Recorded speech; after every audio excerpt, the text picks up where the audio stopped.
Hello, everyone. Welcome to the News Browse News broadcast.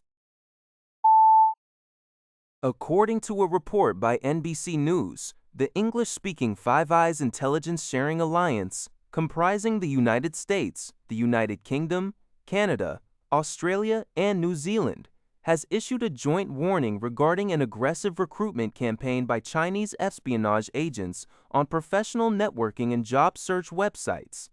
The alliance disclosed that Chinese military intelligence operatives are posing as human resources consultants or representatives of private companies and think tanks on platforms such as LinkedIn, Indeed, and Upwork. They target government employees, military personnel, and individuals with security clearances, as well as journalists and researchers.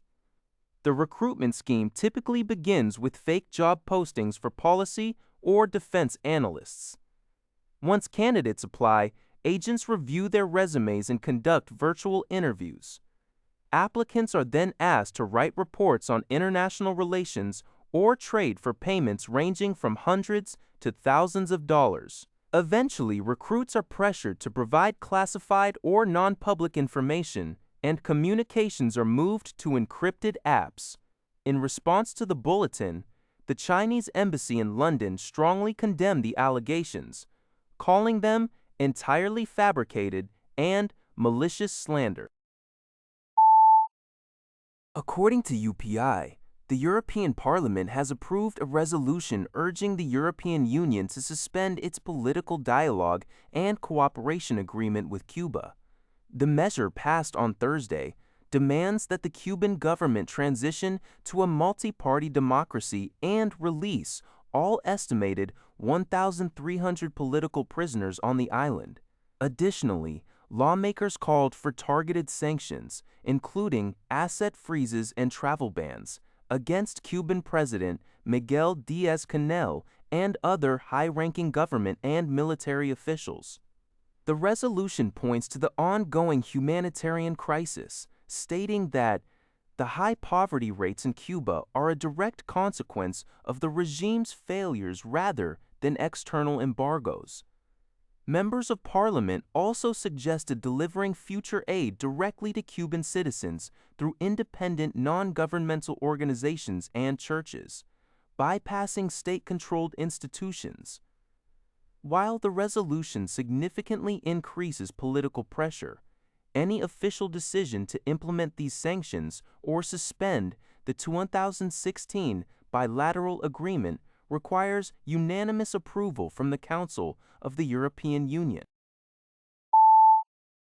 According to a report by TechCrunch, Amazon Web Services, AWS, is in early-stage talks to sell its custom-designed artificial intelligence chip, Trainium, directly to third-party companies for use in their data centers.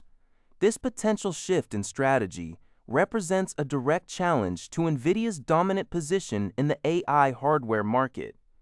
Historically, AWS has kept its proprietary chips exclusive to its own cloud platform, leveraging them to sell ecosystem services like storage, security, and networking.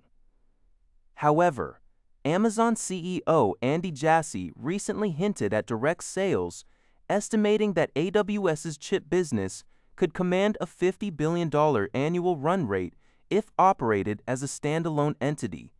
Demand for Amazon's hardware is extremely high, with current Trainium capacity already sold out, alongside pre-orders for the upcoming Trainium 4.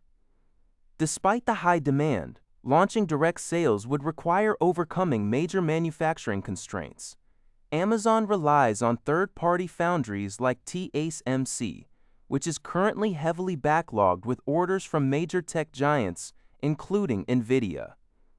While a $50 billion chip business would not instantly dethrone Nvidia, it would establish Amazon as a major direct hardware competitor alongside traditional semiconductor manufacturers. According to a report by Liberty Times, the Africa Centers for Disease Control and Prevention, Africa CDC, has announced that the Ebola outbreak in the Democratic Republic of the Congo, DRC, has claimed 202 lives out of 875 confirmed cases, representing a mortality rate of 23%. This marks the country's 17th Ebola outbreak, specifically caused by the Bunda Bujo Edisur Auto Agistadeplayina. Africa CDC officials expressed deep concern over the low rate of contact tracing, which has been severely hindered by ongoing conflict and security challenges in the eastern provinces of Ituri, North Kivu, and South Kivu, making it highly difficult for health workers to access affected areas.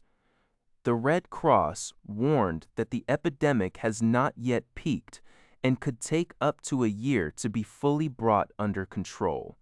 The virus has also spread to neighboring Uganda, which has recorded 19 cases and 2 deaths, primarily among travelers arriving from the DRC.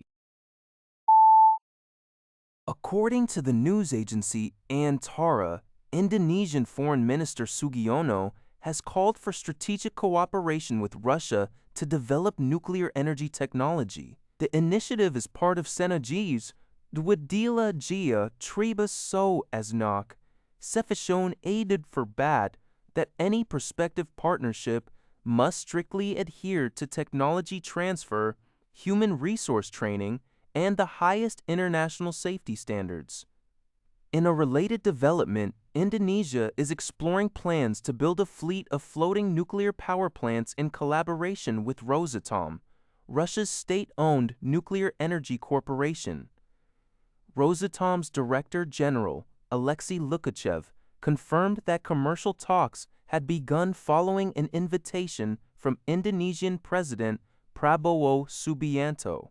For an archipelagic country like Indonesia, floating nuclear plants are seen as a highly efficient alternative to land-based grids across thousands of islands. Concurrently, Indonesia will proceed with phased imports of Russian crude oil to strengthen its energy reserves amidst global supply disruption. To strengthen its energy reserves amidst global supply disruptions. Sugiono stressed that maintaining stable food and energy supplies is vital to protecting Southeast Asia from external market shocks. That's all for this video. Thank you for watching. See you in the next video.